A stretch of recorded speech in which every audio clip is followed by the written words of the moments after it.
lecture on orthodontics. Most important topic as far as MCQs are concerned. Most important topic as far as your interview is concerned. Many times when you are applying for your prelims, you think that something a very unknown questions are there. So and sometimes you feel that very basic easy questions are there. So at the end of the day, you have to be very clear that prelims are not easy nowadays. They don't ask from the easiest books. Now, when they are asking you some questions, they want some authentic answers. And in interview, they want descriptive answer. So when you are preparing, you have to be very conscious about your notes. At the end of today's lecture, you will be going through new topics, new logics, new MCQ patterns, new appliances. What are the advancement in orthodontics? So you have to prepare notes accordingly. Okay. So let us request all the students to mark their presence. After their presence is marked, we will start today's lecture. So in today's lecture, we'll be discussing first appliances, removable appliances. Okay. So these appliances can be removed. Okay, like our complete denture, this can be removed. Now, remove appliance. Why it is removed? Because that much force is not needed as far as fixed appliance is concerned. So we can go for only removable appliances.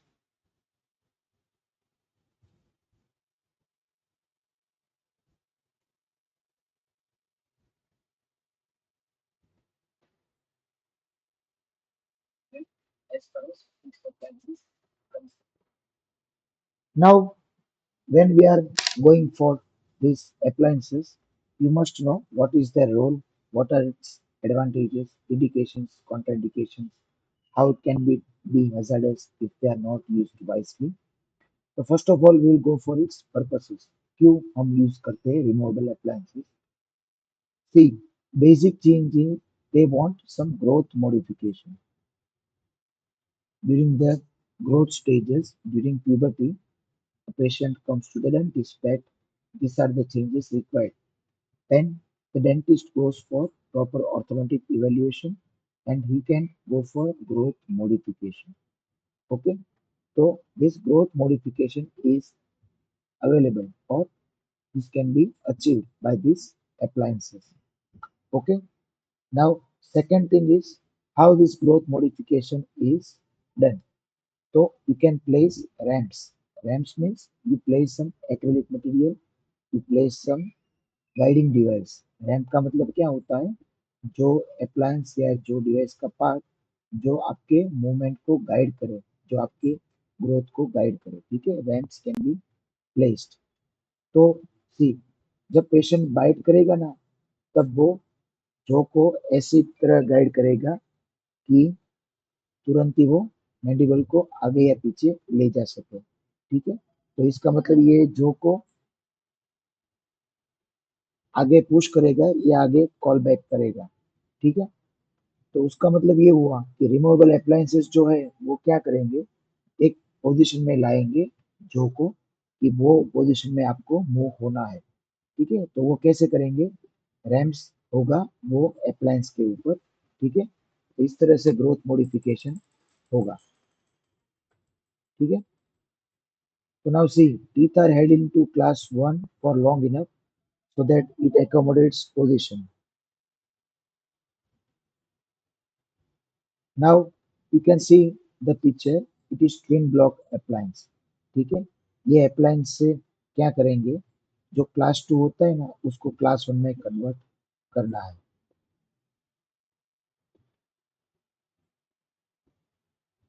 ठीक है, ये growth modification का example हुआ। आपको कोई doubt हो तो अभी पूछ सकते हो लेक्चर के टाइमिंग। ठीक है, हमें कोई जल्दबाजी नहीं, आप आराम से ये लेक्चर में डाउट पूछ सकते हो। ठीक है,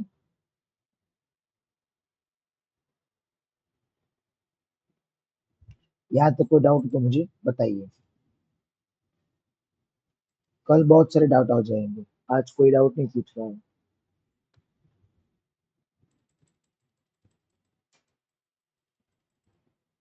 now pictures on the right, ठीक है, ये तो आपने देख लिया।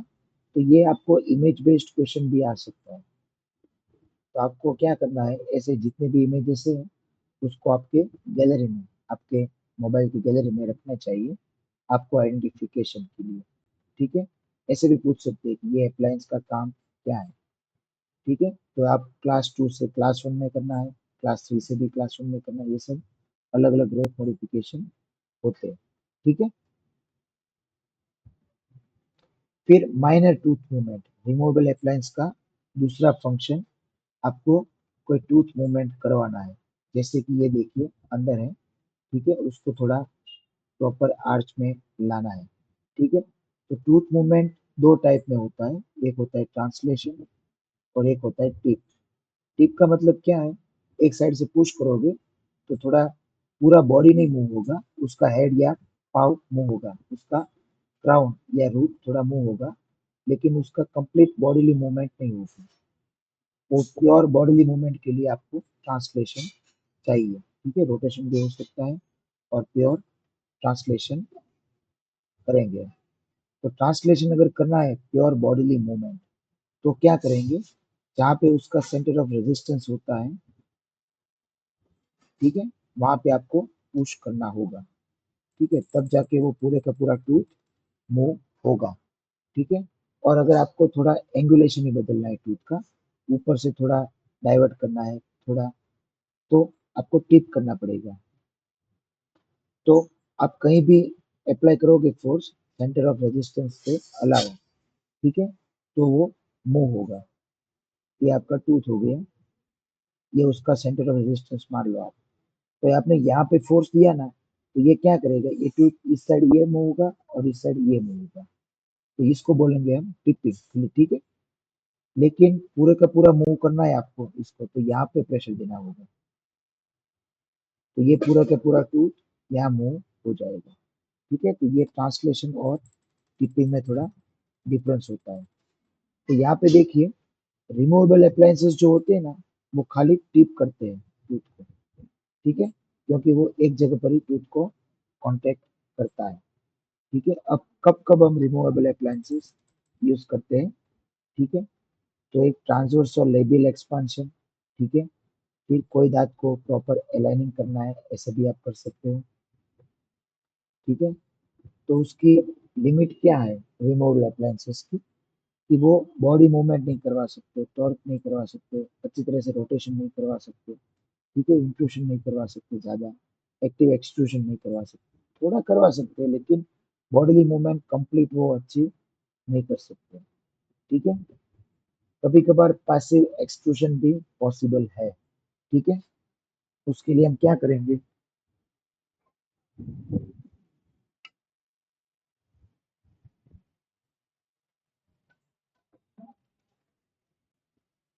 पैसिव एक्सट्रूशन भी पॉसिबल है। अब कब पॉसिबल है, जब अप्लायंस टीथ को टिप करेगा और एक स्पेस करवाएगा इम्पैक्टेड टूथ को एक्सट्रूड करने के लिए। तो ये डायरेक्ट फंक्शन नहीं है।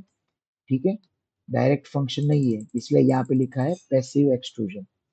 एक्सट्रूजन वो दांत का नहीं, दूसरे दांत को बाहर निकालने के लिए आपने एक दांत को टिप किया, आजू बाजू के दांत को। ठीक है, देखो ये एग्जाम्पल इसी का है, इस टीथ को बाहर लाने के लिए ये एडजेसेंट टीथ को हमने टिप किया, थोड़ा पुश किया साइड में, तो वो जगह क्रिएट करेगा, तो वो हो गया पैसिव एक्सट्रूजन। ठीक है, यहाँ तक कोई डाउट हो तो मुझे बताइए। फिर आता है ट्रेडिशनल। ठीक है, ट्रेडिशनल में क्या आएगा, एक रिटेंटिव कंपोनेंट आएगा, एक एक्रेलिक फ्रेमवर्क आएगा और टूथ मूविंग एलिमेंट्स। जो रिमूवेबल अप्लायंस होगा उसका ये कंपोनेंट के बारे में बात कर रहे हैं, कि उसमें एक रिटेंटिव कंपोनेंट होना चाहिए। ठीक है, फिर एक होना चाहिए एक्रेलिक फ्रेमवर्क और एक होना चाहिए टूथ मूविंग एलिमेंट्स। ठीक है, तीन चीज होनी चाहिए। आज पता नहीं, आज बहुत सारे कॉल आ रहे हैं। तो ये तीनों चीज ये रिमूवेबल अप्लायंस में होनी चाहिए। ठीक है, फिर आता है एलाइनर्स। अब एलाइनर्स कैसे कैसे होते हैं, एक्रिलिक के भी होंगे या क्लियर प्लास्टिक के भी होंगे। ठीक है, और उसमें मेटल वायर्स होंगे जो वायर से आप टीथ को अलाइन करेंगे। ठीक है, फिर ये कैसे बनाना है ये तो आपको सब पता ही होगा, ये कोई ज़्यादा चीज़ नहीं है। अभी मार्केट में बहुत आ गया है, इनविसालिन ये सब अलाइनर्स आ गया है। फिक्स्ड अप्लायंसेस, ठीक है। अब रिमूवेबल का देख लिया आपने, फिक्स्ड अप्लायंसेस के बारे में आपको समझना है। वो दोनों चीज़ करते हैं, टिपिंग भी करता है और ट्रांसलेशन भी करता है। ठीक है, क्यों? क्योंकि जो वायर होता है ना, वो दोनों फोर्स ऐड करेंगे, ट्रांसलेशनल और रोटेशनल। तो इसका मतलब ये हुआ कि फिक्स्ड अप्लायंस जो होगा वो उसका सेंटर ऑफ रेजिस्टेंस पर एक्ट करेगा। ठीक है, और दूसरी जगह पर भी फोर्स एक्ट करेगा। तो ये फिक्स्ड अप्लायंस का थोड़ा एडवांटेजेस है, हमको अच्छी तरह से वो ऑर्थोडोंटिक में मूवमेंट हो सकता है। ठीक है,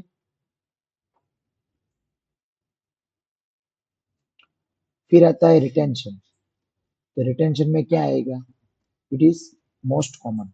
ठीक है, अब ये फिक्स्ड अप्लायंस का यहाँ पे एग्जाम्पल था कि आपको कोई मूव करना है।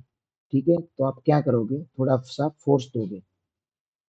ठीक है, तो आप थोड़ा सा मूव करना है तो रिमूवल अप्लायंस से खाली पुश करोगे थोड़ा सा एक पॉइंट पर, तो वो मूव हो जाएगा। और अगर कंप्लीटली उसको कहीं मूव करना है तो आप क्या करोगे? आप अच्छी तरह से फिक्स्ड अप्लायंस का यूज करोगे और 2 पॉइंट्स पर प्रेशर दोगे, यानी कि अच्छी तरह से वो फोर्स करोगे तो वो अच्छी तरह से मूव हो जाएगा। ठीक है, तो रिमूवेबल में खाली टैप करना है और अच्छी तरह से बॉल को मूव करना है तो आपको नीचे से उसके ऊपर प्रेशर देना है। तो ज़्यादा प्रेशर दोगे तो वो उसके डेस्टिनेशन पर जाएगा। ठीक है, अब आएगा रिटेंशन, मोस्ट कॉमन।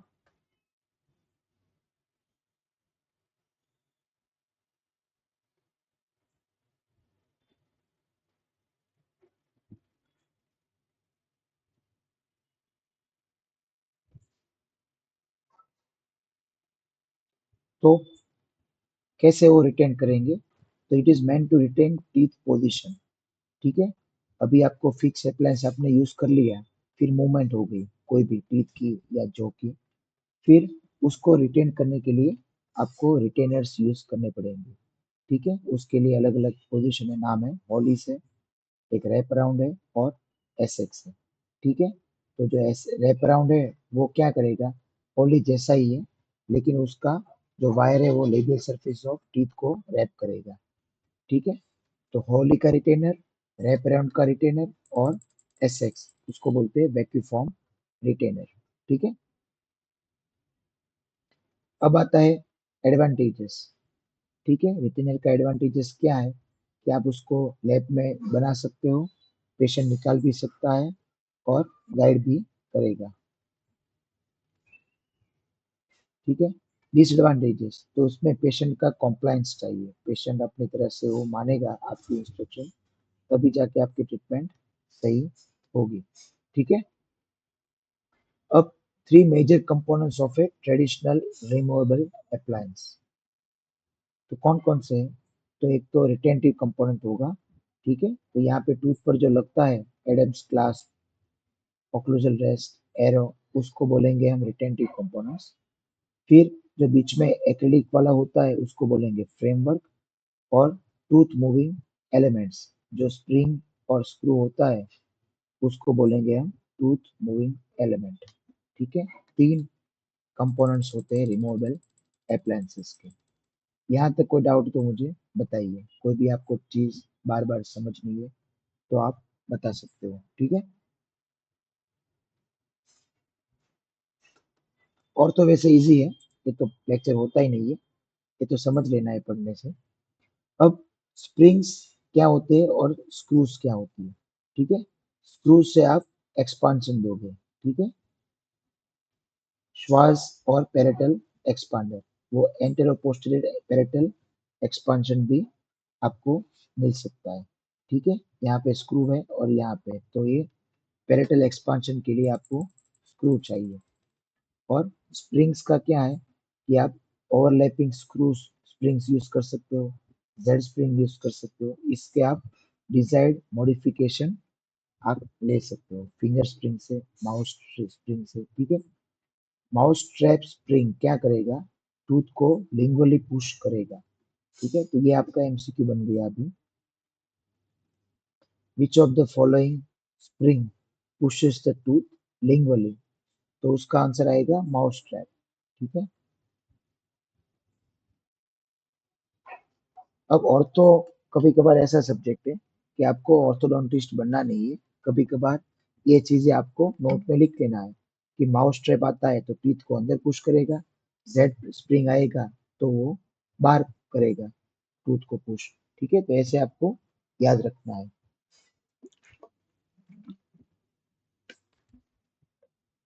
फिर आपको ये भी पूछा जा सकता है कि एक ही दांत है क्रॉस बाइट में, तो आप कैसे यूज करोगे, तो फिंगर स्प्रिंग या जेड स्प्रिंग से आप उसको बकली पुश कर सकते हो। ठीक है, सिंगल टूथ के लिए है तो। यहाँ तक कोई डाउट हो तो मुझे बताइए।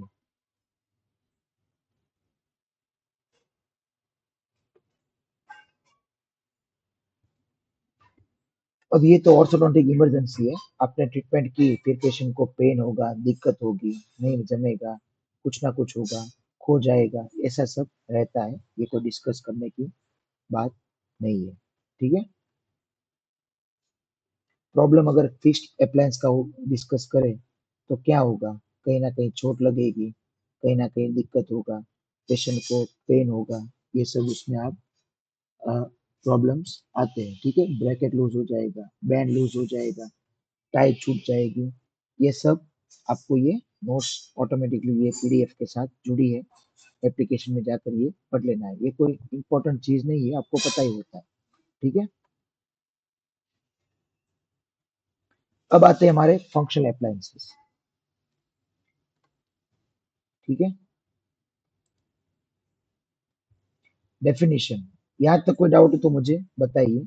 अभी हम सारे अप्लायंस एक एक करके पढ़ेंगे और उसके बारे में आपको धीरे धीरे अपनी इजी लैंग्वेज में समझाएंगे। कोई डाउट हो तो मुझे बताइए यहाँ तक।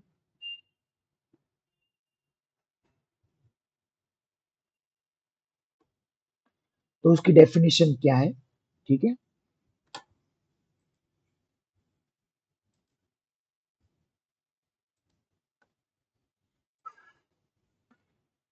it is a device that alters a patient's functional environment in an attempt to influence and permanently change the surrounding heart tissue। थोड़ा डिफिकल्ट डेफिनेशन है, इजीली समझा देता हूँ। एक ऐसा अप्लायंस है, ऐसा डिवाइस जो पेशेंट का फंक्शनल एनवायरनमेंट हो। ठीक है, फंक्शनल मतलब उसके जोस, उसके मसल्स, उसके टीथ, उसके बोन्स, ये जो भी टिश्यूज है उसको इन्फ्लुएंस करेगा, और ऐसा इन्फ्लुएंस करेगा कि वो परमानेंटली चेंज हो जाए। तो इसका एक एग्जांपल देता हूँ। क्लास 2 होता है ओक्लूजन, उसमें मैंडिबल छोटा होता है, उसको हम क्लास 1 में कन्वर्ट करना है। ठीक है, तो ये फंक्शनल अप्लायंस से हम कर सकते हैं। ठीक है, तो डेफिनेशन में क्या हुआ, आपको पेशेंट का फंक्शनल एनवायरनमेंट चेंज करना है कोई भी परमानेंट रिजल्ट के लिए। फिर कैंडिडेट्स, मतलब किस किस केस में आप फंक्शनल अप्लायंसेस यूज कर सकते हो। ठीक है, तो आइडियली चिल्ड्रन में वो बेस्ट रिजल्ट देता है। ठीक है, तो आपको ग्रोथ मिल जाएगा क्योंकि चिल्ड्रन के बोन्स ग्रोथ होते हैं, उसका ग्रोथ स्टेजेस होता है इसलिए। तो अगर क्लास 2 होता है तो उसको 9 टू 11 ईयर्स के अंदर सॉल्व करना है। प्यूबर्टल ग्रोथ भी होती है, बोन्स की ग्रोथ भी अच्छी होती है इसलिए। ठीक है, क्योंकि आपको इनफ टाइम मिलेगा और वो अच्छी तरह से वो मेचर होता है, पेशेंट वो अपने इंस्ट्रक्शंस फॉलो करेगा। और एडल्ट्स, उसमें क्या होगा, उसमें थोड़े अलग अलग टाइप्स के अप्लायंस होते हैं और उसमें थोड़ा दिक्कत होता है, रिलैप्स के चांस ज्यादा होता है। ठीक है, अब वो कैसे वर्क करते हैं, अप्लायंस तो आपने दे दिया फंक्शनल वाले। अभी हमने बताया कि फंक्शनल अप्लायंस है वो मायोफंक्शनल, मतलब मसल्स पर, टीथ पर, उसकी स्टोमेटोग्नेटिक सिस्टम है उस पर वो एक्ट करेगा, कहीं ना कहीं उसका वो एक्शन करेगा। वो कैसे करेगा? तो एक तो टीएमजे का जो फोसा है उसको रिमॉडल करेगा, और जो टीथ और एलुलस है जो उसको मॉडिफाई करेगा। ठीक है, ऑब्वियसली वहाँ ही फंक्शन करेगा ना। ठीक है, बोन्स को कहाँ पे आर्टिकुलेशन है, फोसा है, डेंटो एलुलर, वहाँ पे वो मॉडिफाई करेगा। फिर आता है मॉडरेट एविडेंस। ठीक है, आप कोई भी फंक्शनल अप्लायंस का अगर एविडेंस देखना है तो वो कहीं ना कहीं ऐसा भी लिखा होता है कि वो कॉन्डलर ग्रोथ भी मॉडिफाई करता है, लेकिन उसका ठीक से एविडेंस है नहीं, और कभी कभार वो मैंडिबुलर लेंथ भी बढ़ाता है। ठीक है, तो ऐसे कहीं ना कहीं वो फंक्शनल अप्लायंसेस क्या काम करते हैं? मैंडिबल का शेपिंग, एक्सिला का शेपिंग, टीएमजे का शेपिंग, टीएमजे की हाइट बढ़ाना, टीएमजे की मतलब कोई भी हमको जो डिजायर्ड रिजल्ट चाहिए, वो अगर मैंडिबल की हाइट बढ़ेगी, मैंडिबल की हाइट कम होगी, मैंडिबल की लेंथ कम होगी, हाइट लेंथ ज्यादा होगी, मैक्सिला की सेम, तो ये मूवमेंट्स के लिए फंक्शनल अप्लायंस काम करेंगे। ठीक है, अब इंडिकेशंस, क्या क्या इंडिकेशंस है? ठीक है, तो क्लास 2 के अप्लायंस के इंडिकेशंस क्या क्या है? तो जो एक्टिव ग्रोअर है, तो एक्टिव ग्रोअर कम कौन होगा? जो प्यूबर्टी वाले ग्रोथ है, जब ग्रोथ अच्छी होती है चाइल्ड में, तभी जाके हम वो इंडिकेशंस दे सकते हैं क्लास 2 अप्लायंस के। ठीक है, फिर non severe skeletal discrepancy, skeletal discrepancy है यानी कि मैक्सिला ज्यादा बड़ा है, मैक्सिला छोटा है, बट इतना भी नहीं कि ज्यादा सीवियर है, तब जाके हम क्लास 2 दे सकते हैं। फिर रिट्रूडेड मैंडिबल। ठीक है, मैंडिबल छोटा है यानी कि क्लास 2 का ऑक्लूजन है, माल ऑक्लूजन, और अच्छी तरह से पोजीशन है तभी, यानी कि ऊपर का ही उसका नाम दिया है, माल ऑक्लूजन है लेकिन सीवियर नहीं। कब दे सकते हैं? शॉर्ट लोअर फेस हाइट, यानी कि जो मैंडिबल है उसकी हाइट छोटी है, तभी भी हम दे सकते हैं। Flat mandibular plane. ठीक है, तो मैंडिबुलर का जो प्लेन होता है, ठीक है, वो फ्लैट होगा, यानी कि उसकी लेंथ और हाइट कम होगी मैंडिबल की, तब जाके उसका प्लेन फ्लैट होगा। प्रोक्लाइंड मैक्सिलरी इंसाइजर्स, यानी कि मैक्सिलरी इंसाइजर्स प्रोक्लाइंड है, मैंडिबुलर ऐसे है, तो ये केस में हम इसको प्रोट्रूड करके नॉर्मल ला सकते हैं, इसको अंदर लाएंगे और इसको बाहर लाएंगे। रेट्रोक्लाइंड मैंडिबुलर इंसाइजर्स, प्रोक्लाइंड मैक्सिलरी और रेट्रोक्लाइंड मैंडिबुलर इंसाइजर्स, ये केस में भी हम ला सकते हैं, क्लास 2 इंडिकेट कर सकते हैं। फिर मिनिमल क्राउडिंग, क्राउडिंग अगर लिमिट में होता है तो, और पेशेंट कॉम्प्लायंस, तो हर एक चीज में पेशेंट कॉम्प्लायंस तो आएगा। अगर पेशेंट इम्यूनो कॉम्प्रोमाइज्ड है या मेंटली इल है, न्यूरो कॉम्प्रोमाइज्ड है, तब जाके हम ये अप्लायंस यूज नहीं कर सकते। ठीक है, अब क्लास 2 कब नहीं दे सकते? तो सीवियर ऑक्लूजन होगा, माल ऑक्लूजन, तब।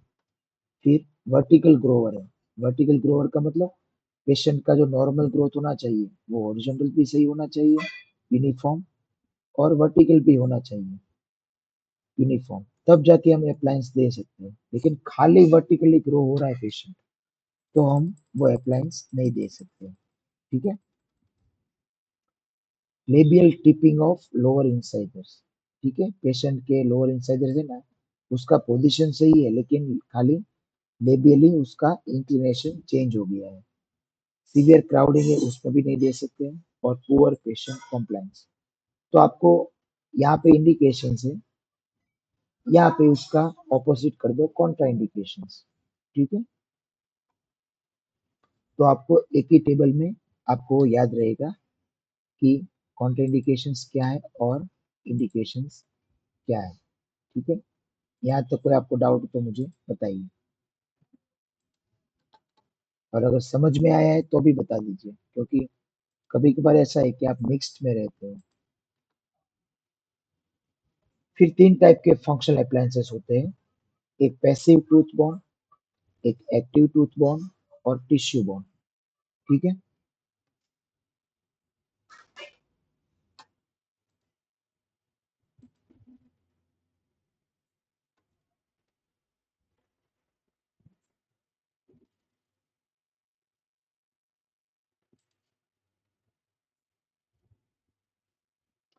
अब आते हैं हमारे अप्लायंसेस। ठीक है, एक आ गया हमारा एक्टिवेटर।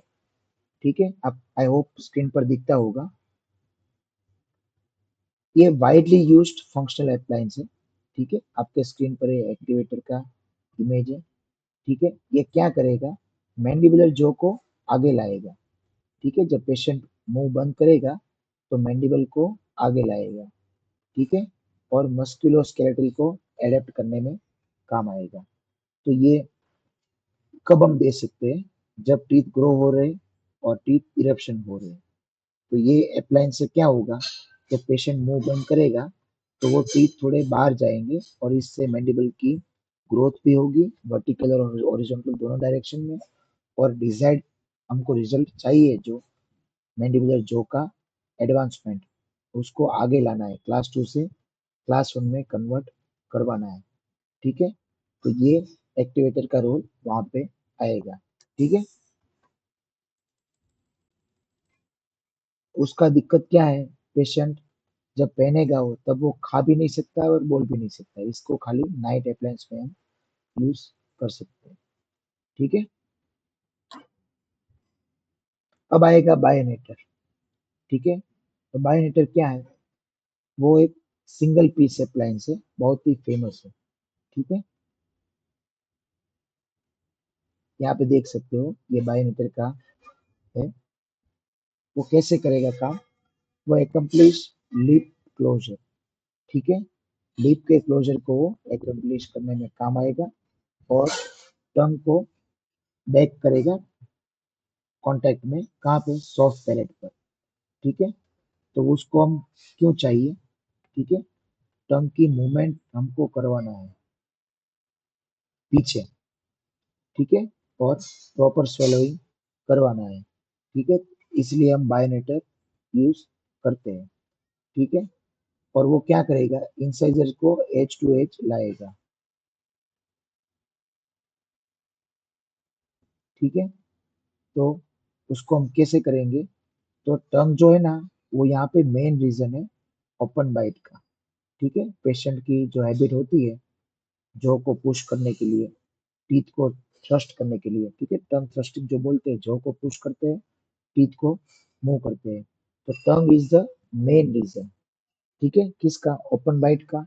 ठीक है, ओवरजेट का। ओवरजेट मतलब ऊपर के जो और नीचे के जो के बीच में डिस्टेंस, वो इतना पुश करेगा ऊपर के जो को कि वो आगे चला जाएगा और क्लास 2 और क्लास 3 मालोक्लूजन में कन्वर्ट करेगा। तो बेसिकली बायोनेटर में आपको क्या याद रखना है, टंग की मूवमेंट को वो मॉडिफाई करेगा, टंग को वो शांत करेगा। ठीक है, टंग को वो क्या करेगा, वो इतना पीछे ले जाएगा। ठीक है, वो सॉफ्ट पैलेट पर, कि वो आगे कोई एक्शन ना ला सके, किस पर, आगे के दांत पर, आगे के जॉ पर। ठीक है, तब जाके वो नॉर्मल ऑक्लूजन हम ला सकते हैं। ठीक है, फिर बायोनेटर क्या करेगा, यहाँ पे इलोंगेशन ऑफ मैंडिबल। ठीक है, मैंडिबल को इलोंगेट करेगा, ये छोटा होता है। ठीक है, उसको एनलार्ज करेगा, आगे भी लेकर जाएगा और टंग की पोजीशन नॉर्मल करेगा। ये उसका फंक्शन है। ठीक है, और जो नैरो आर्च होती है उसको भी एक्सपांशन करेगा। तो यहाँ पे देखिए, बाल्टर की जो थ्योरी है बायोनेटर की, उन्होंने क्या किया, सब जगह पर एक्शन दिलवाई। कैसे, पहले तो लिप को क्लोजर करवाने के लिए। ठीक है, ओपन बाइट होती है तब क्या होता है, ऊपर और नीचे के लिप क्लोज नहीं होते, उसको अचीव करने के लिए हमने बायोनेटर दिया। ये फंक्शन में, ये जो बाल्टर्स थ्योरी ऑफ फंक्शन है, उसका क्या है, फर्स्ट थ्योरी, कि ओपन बाइट है तब लिप क्लोज नहीं हो रहे, उसको हमको क्लोज करना है। तो पहला ही फंक्शन थ्योरी ये है बाल्टर की, कि ऊपर का और नीचे का लिप को हम टच करवाएंगे, कांटेक्ट करवाएंगे। वो कैसे, जो भी बीच में आ रहा है, टीथ बड़े हैं या जो बड़ा है या कांटेक्ट नहीं हो रहा है, उसको हमको निकालना है। ठीक है, तो लिप को पहले क्लोज करेंगे। तो बाल्टर की कहाँ कहाँ फंक्शन हो रहा है, एक लिप पर, एक टंग पर, एक स्पेस पर ओरल की, एक इंसाइजर्स पर, और मैंडिबल पर भी। ठीक है, तो ये पांचों पर उसका रोल है। ठीक है, प्रॉपर ऑक्लूजन में लाने के लिए। अब वो कैसे करता है, तो टंग के बिहेवियर को कंट्रोल करता है, ठीक है, उसको करेक्ट पोजीशन में लाएगा। टंग अगर करेक्ट पोजीशन में आ गई तो जो भी रीजन था, ठीक है, ओपन बाइट का, ओवरजेट का, क्लास 2 का, क्लास 3 का, वो सब चला जाएगा और नॉर्मल डेवलपमेंट वो एनकरेज करेगा, ठीक है। फिर फेशियल मसल्स को वो कोई एक्शन नहीं लेता है, ठीक है। फेशियल मसल्स को कौन स्ट्रेच करेगा? एक्टिवेटर, ठीक है। बायोनेटर मसल्स पर एक्ट नहीं करता है। बायोनेटर कहाँ कहाँ एक्ट करता है? लिप के ऊपर, टंग के ऊपर, स्पेस के ऊपर, और इंसाइजर्स को एज टू एज लाएगा, ठीक है। और वो एक्टिवेटर से थोड़ा लेस बल्कि भी है, ठीक है, इतना वेट नहीं, लेस बल्कि है। और वो दिन में भी और रात में भी पहन सकती है, इसलिए वो मोस्ट पॉपुलर अप्लायंस है। और आप बोलना भी पॉसिबल है उसमें, ठीक है। लेकिन अगर स्पेरेटल स्प्रिंग आई तब जाके आपको बोलने में दिक्कत होगी, ठीक है। यहाँ कोई डाउट हो, यहाँ तक आपको कोई समझ ना हो तो मुझे बताइए, ठीक है। अब आता है हर्ब स्टेपलाइंस। वो क्या है? वो भी पॉपुलर है और वो फिक्स्ड है, ठीक है, रिमूवेबल नहीं है। वो टूथ बोन है, टूथ के ऊपर ये पेन लगा सकते हैं और वो सीमेंट करेंगे। 24 घंटे काम करेगा, उसमें पेशेंट का कॉम्प्लायंस आएगा नहीं, क्योंकि निकाल ही नहीं सकता है। बाय डिफॉल्ट जो भी काम देगा वो डेंटिस्ट उसको एक्शन में लाएगा ही लाएगा, ठीक है। लेस एयरवे ब्लॉकेज, ठीक है, वो अंदर की साइड टंग को या एयरवे को ऑब्स्ट्रक्ट नहीं करेगा। और डेंटो एल्वेलर चेंजेस इसमें ज्यादा होता है। क्यों ज्यादा होता है? क्योंकि ये रिमूवेबल नहीं है, तो ये पूरा दिन काम कर सकता है और इसकी डिजायर्ड इफेक्ट अच्छे होते हैं। रिमूवेबल में क्या होता है? पेशेंट पहनेगा ही नहीं, तो ये एक डिसएडवांटेज है। अब आया फ्रैंकल अप्लायंस, ठीक है। तो वो क्या है? एक ऐसा अप्लायंस जो टिश्यू बॉर्न है, ठीक है, टूथ बॉर्न नहीं है। टिश्यू बॉर्न मतलब टिश्यू पर वो काम करेगा। फंक्शनल अप्लायंस उसको बोलते हैं फ्रैंकल अप्लायंस, ठीक है। तो वो क्या करेगा? तो वो एक टेम्पलेट की तरह काम करेगा जब क्रेनियोफेशियल मसल्स फंक्शन करेंगे, ठीक है। तो उसका मेन रीजन ये है कि क्रेनियोफेशियल मसल्स जब काम करेंगे तो उसको जो डिजायर्ड मूवमेंट चाहिए ऑक्लूजन में, वो एक मीडिएटर की तरह काम करेगा, टेम्पलेट की तरह काम करेगा, ठीक है। तो वो कैसे हम देंगे? तो आप देखो, वेस्टिबुलर में शील्ड्स दे देंगे। यहाँ पे जो पेशेंट का वेस्टिबुलर होता है, बक्कल वेस्टिबुल, लेबियल वेस्टिबुल, वहाँ पे हम शील्ड दे देंगे, ठीक है। और आगे लेबियल में पैड्स दे देंगे, ठीक है। तो ये देने से क्या होगा? ये देने से जो फोर्स आता है एक्स्ट्रा या अनवांटेड मस्कुलर फोर्सेस, उसको वो प्रिवेंट करेगा, ठीक है। और वो जो फोर्स आ रहा था, ठीक है, उससे ग्रोथ आपकी अटक रही थी, और जो ये शील्ड बन गया, ठीक है, जो एक्स्ट्रा फोर्सेस थे क्रेनियोफेशियल का, वो फोर्सेस अटक गया, तो आपका नॉर्मल ग्रोथ होगा, ठीक है। ये उसका मेन रीजन है। और कुछ यहाँ पे डाउट तो मुझे बताइए। फ्रैंकल अप्लायंस क्या है? वो एक शील्ड है, वो एक टेम्पलेट है, ठीक है। शील्ड हम बक्कल स्पेस और लेबियल स्पेस में पैड लगाएंगे, बक्कल में शील्ड लगाएंगे, तो उससे क्या होगा? उससे जो अनवांटेड फोर्सेस है, जो स्केलेटल ग्रोथ को रेस्ट्रिक्ट कर रहे थे, बोन्स को ग्रो होने में दिक्कत दे रहे थे, उसको वो प्रिवेंट कर देगा, अनवांटेड फोर्सेस को। तब जाके वो नॉर्मल ग्रोथ अचीव होगी, ठीक है। तो ये कब दे सकते हो? कब? कि प्रीमोलर्स और कैनाइन जो परमानेंट आते हैं ना, उससे पहले। तो 9 से 10 साल के एज में उसके रिजल्ट्स ज्यादा होते हैं, ठीक है। अब ये अप्लायंस की बहुत सारी कैटेगरीज है, सब कैटेगरीज। फंक्शनल रेगुलेटर 1 कब दे सकते हो? क्लास 1 में, क्लास 2 डिवीजन 1 में। फंक्शनल रेगुलेटर 2 क्लास 2 डिवीजन 2, ठीक है, इसमें आप दे सकते हो। वो क्यों दे सकते हो? तो वो लोअर लिप को दूर करेगा, ठीक है। वो लोअर लिप को दूर करेगा तो नीचे के जॉ को स्पेस मिलेगी आगे आने के लिए, ग्रो होने के लिए, ठीक है।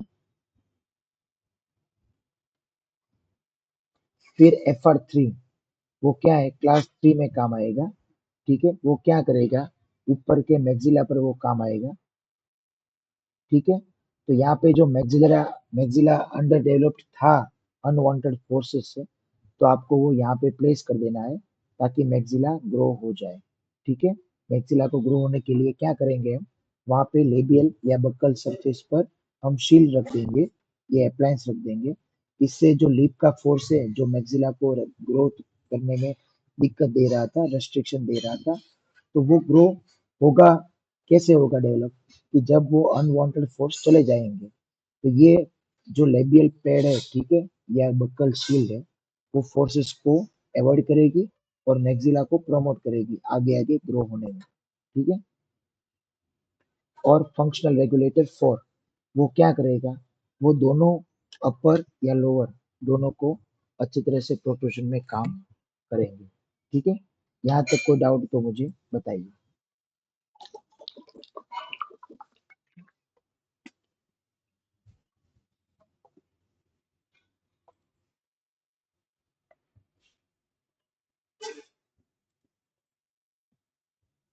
अब आते हैं हमारे फेस मार्क्स।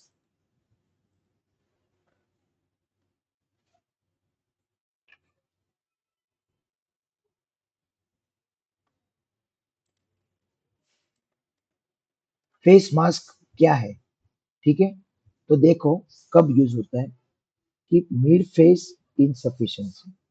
ठीक है, तो फेस का जो मिडिल पोर्शन होता है ये वाला, उसमें डेफिशिएंसी, यानी कि कब है, मैक्सिला छोटा है, मैंडिबल बड़ा है, क्लेफ्ट है, टंग प्रॉब्लम्स, उसमें आपको देना है।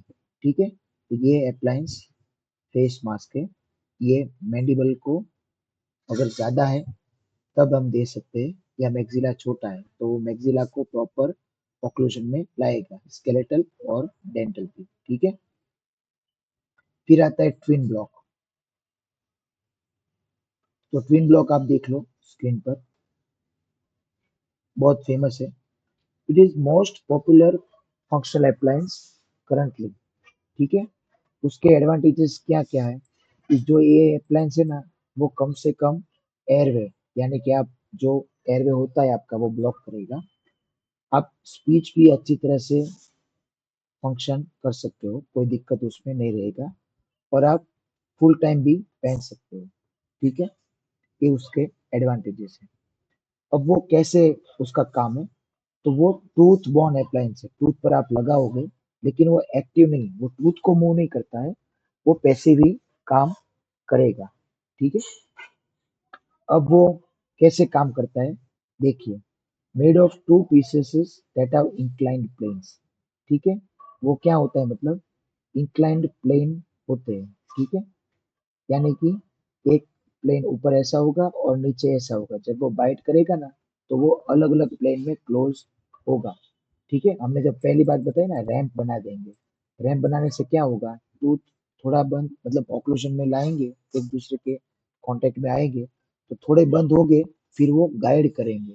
ठीक है, तो देखो ये इंक्लाइंड प्लेन्स ऐसे रखेंगे, जब वो अपर नीचे के दांत इकट्ठे करेंगे ऑक्लूजन में, तब मैंडिबुलर आर्च को फॉरवर्ड लाएंगे। ठीक है, तो ये इसका मतलब ये हुआ कि अगर क्लास 2 हुआ ना, तो हम यहाँ पे अप्लायंस रख देंगे, जब पेशेंट बंद करेगा तो वो इस की मदद से पेशेंट अपना मैंडिबल बाय डिफॉल्ट आगे ही लाना पड़ेगा। ठीक है, तो इसलिए उसको बोलते हैं पैसिव टूथ बॉर्न अप्लायंस।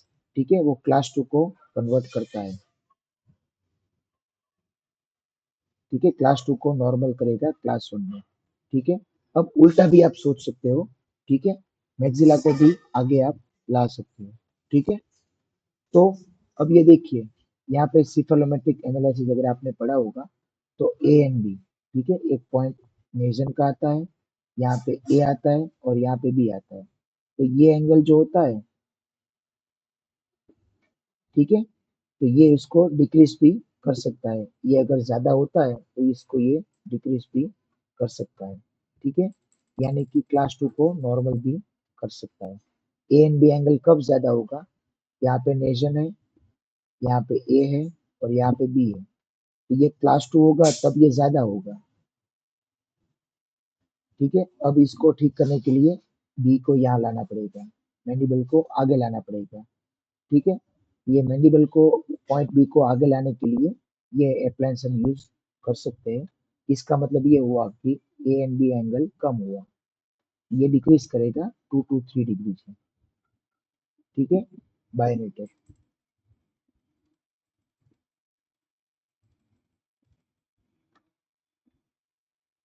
तो ये एग्जाम्पल्स है अलग अलग। ठीक है, डायरेक्ट आता है। ठीक है, वो आपको हाइट ऑफ कंट्रोल यूज करेगा रिटेंशन के लिए। बॉन्ड बटन आते हैं, ईवास आता है, इंटीरियर ओपन बाइट के लिए ट्विन ब्लॉक आता है। ठीक है, तो अलग अलग फंक्शन के लिए ट्विन ब्लॉक हम यूज करते हैं। ठीक है, नेहो ने भी आता है। ठीक, तो ये जितने भी डायग्राम दिया है यहाँ पे, इमेजेस दिए हैं, वो आपको आपके मोबाइल में याद रखना है, वो रखना है सेव करके। ठीक है, तब जाके आप वो रिवीजन कर सकते हो, क्योंकि ये इमेज बेस्ड क्वेश्चंस बहुत सारे आपके एग्जाम में आ सकते हैं। तो आपको ये भी एक प्लान रखना है कि इमेज बेस्ड क्वेश्चंस 10 या 12 आ गए तो आपको कोई दिक्कत नहीं होनी चाहिए। फिर आता है क्लियर वे अप्लायंस। ठीक है, वो क्या है क्लियर वे अप्लायंस? वो मैंडिबुलर रिपोजिशनिंग, मैंडिबल को वो रिपोजिशन करने के लिए एक अप्लायंस दिया गया है, जैसे कि वो ट्विन ब्लॉक हम देते हैं। ठीक है, तो वो उसका एडवांटेजेस क्या है कि वो इनिशियली जब बनाया था तब वो स्नोरिंग के लिए बनाया था। जो पेशेंट रात को खराटे खाते हैं, ठीक है, आजू बाजू वाले को सोने नहीं देते खराटे खा खा कर, उसके लिए अप्लायंस बनाया था। ठीक है, और किसी को नींद नहीं आती है। ठीक है, अगर आपकी जो पोजीशन सही नहीं होती है तो जो मैंडिबल होता है वो ठीक से अपने ऑक्लूजन में नहीं रहता है, टीएमजे ठीक से प्रॉपर रेस्ट पोजीशन में नहीं रहता है, और इससे जो आपका न्यूरोमस्कुलर बैलेंस है वो चला जाएगा और नींद नहीं आती है। वो अगर नींद लानी होती है तो ये आपको डिवाइस पहनना पड़ेगा। ठीक है, ऐसी थियरीज है, मैं कोई नहीं बता रहा हूँ। नींद नहीं आने के बहुत सारे रीजन होते हैं, लेकिन ऐसी एक थियरी है कि टेम्पोरोमैंडिबुलर जॉइंट, फिर ये muscles of mastication, muscles of facial expression, आपके टीथ जो सब एक यूनिफॉर्मिटी में होंगे, तभी जाके आपका जो स्लीप का सेंसर होता है, रिसेप्टर होता है, वो एक्टिवेट होता है, और तभी जाके आपको अच्छी तरह से नींद आएगी। ठीक है, तो ये पहले अप्लायंस उस इसके लिए बनाया था। वो कैसे बनाया है? एक्रेलिक से बनाया है, और अच्छी तरह से रिटेंशन भी है, पेशेंट को कंफर्ट भी होता है। आप ज़्यादातर नाइट में पहनोगे, और वो मैंडिबुलर को एडवांस करेगा, यानी कि क्लास 2 केसेस में आप दे सकते हो। ठीक है, अब उसका रिस्क क्या है? उसका रिस्क ये है कि वो क्या करता है, मैंडिबल और मैक्सिला को एंड टू एंड फैशन में काम करता है। ठीक है, तो वो कभी कभार ऐसे भी दिक्कत आ सकती है कि वो एज टू एज ऑक्लूशन भी दे देगा। तो इसका ये डिसएडवांटेज हुआ। ठीक है, वो ऑक्लूजन कभी कभार गलत अचीव कर देगा। ठीक है, तो आपको पूछे जाएगा क्लियर वे अप्लायंस का डिसएडवांटेज, तो it can create edge to edge occlusion. ठीक है, यहाँ पे कोई डाउट आपको हो यहाँ तक तो मुझे बताइए।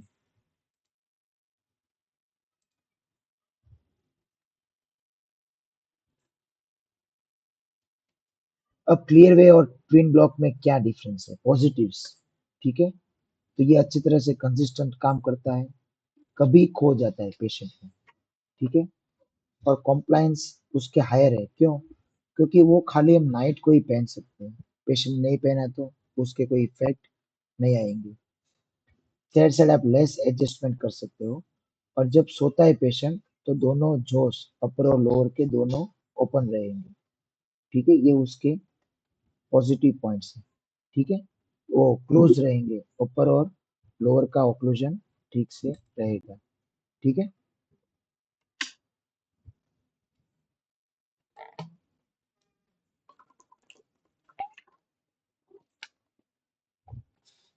तो ट्विन ब्लॉक के पॉजिटिव पॉइंट्स क्या क्या है कि आप उसके साथ अच्छी तरह से ये अप्लायंस के साथ भी यूज कर सकते हो।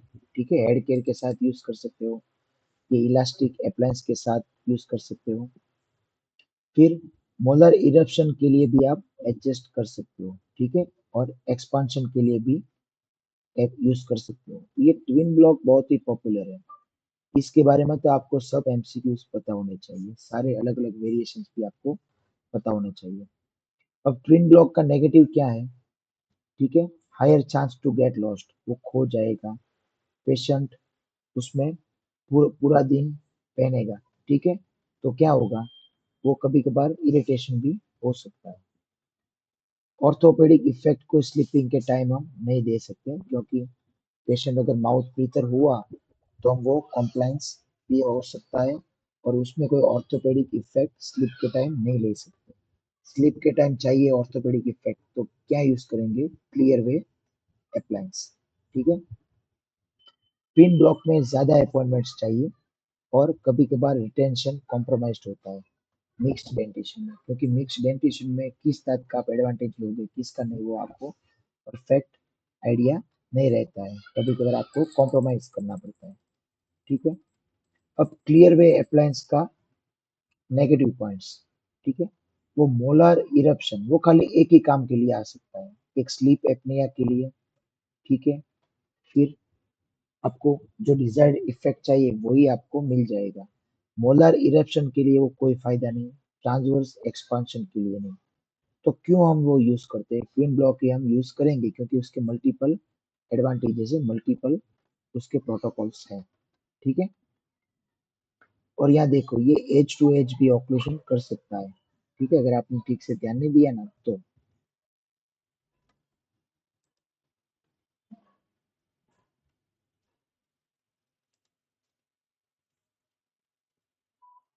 अब रिलैप्स, हमने आगे पढ़ा कि रिटेनर का यूज करना होता है, रिलैप्स ना हो इसलिए। तो क्या करेंगे हम, तो उसका रीजन क्या है, तो हमने ठीक से टाइम नहीं दिया स्केलेटल एडेप्टेशन के लिए। कभी कभार ऐसा होता है कि ठीक हो गया ट्रीटमेंट लेकिन ग्रोथ अटकती नहीं, ज्यादा हो गई, एक्स्ट्रा ग्रोथ हो गया।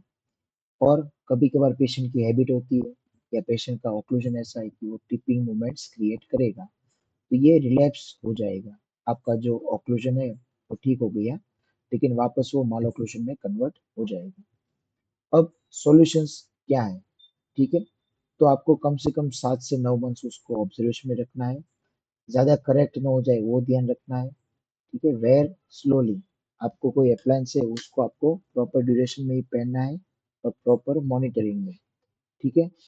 और 1 ईयर और हाफ टाइम आप करेक्ट कर सकते हो, ठीक है, वो आपको प्रॉपर ऑब्जर्वेशन में रखना पड़ेगा।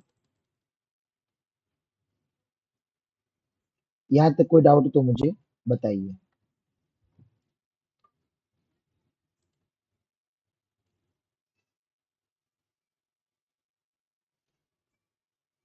ठीक है।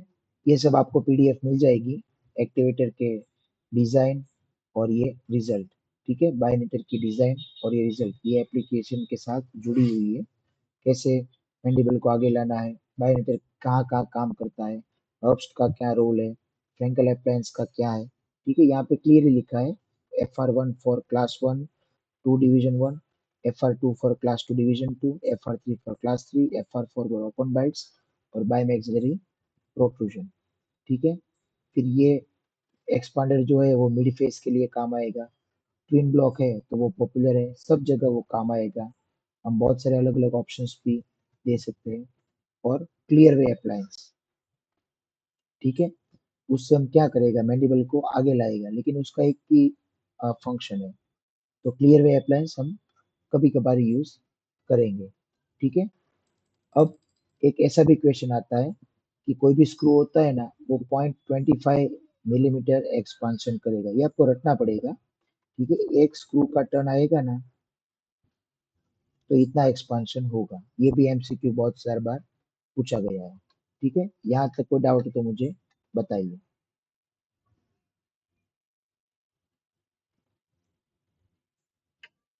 तो आज के लेक्चर में इतना रखते हैं गाइस, आपको अगर कोई डाउट हो, आपको अगर कोई क्वेरी हो तो बता सकते हो।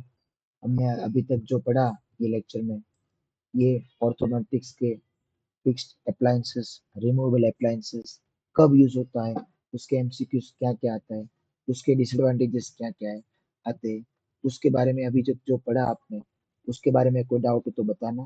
ठीक है, आज के लेक्चर में इतना काफी है guys. Have a nice time और गुड नाइट। जो भी लोग ये लेक्चर को यूट्यूब पर देख रहे हो, हमारी जो वेबसाइट है उसकी डिटेल्स दी गई है, इस पर आपको अनलिमिटेड टेस्ट सीरीज मिल जाएगी, डेंटल नोट्स मिल जाएंगे, आपको प्लेटफॉर्म मिल जाएगा जीपीएससी के प्रिपरेशन का, कोई भी पब्लिक सर्विस कमीशन की एग्जाम देनी है उसके लिए भी आपको मौका मिल जाएगा। तो गाइस, अगर आपने लाइक नहीं किया, सब्सक्राइब नहीं किया चैनल को, तो लाइक और सब्सक्राइब कर देना, इस वीडियो को शेयर करना है। हमारा एप्लीकेशन भी है, A to Z online coaching app. ठीक है, इस पर आपको खाली डेंटल के नहीं बहुत सारे कोर्सेज मिल जाएंगे, 12th साइंस के भी मिल जाएंगे, स्कूल के भी कोर्सेज मिल जाएंगे। इसलिए हमारा नाम है A to Z dental, A to Z online coaching app. अगर आप हमारे साथ जुड़ना चाहते हो एज ए कोच तो भी आप जुड़ सकते हो, कोई दिक्कत नहीं, आप अपने कोर्स रिवाइज कर सकते हो, अपना कोर्स प्लान कर सकते हो। तो guys, it's time for telling you bye bye. हमारी एप्लीकेशन में डेंटल नोट्स भी है, टेस्ट सीरीज भी है, लाइव लेक्चर्स भी है, रिकॉर्डेड लेक्चर्स भी है। तो आपको एप्लीकेशन में लॉगिन करना है। ठीक है, आप कोई भी दिक्कत हो तो हमको इस कमेंट में भी कर सकते हो, डाउट भी पूछ सकते हो। तो guys, here we are telling you bye bye. Thanks for watching us. Have a nice time, good night.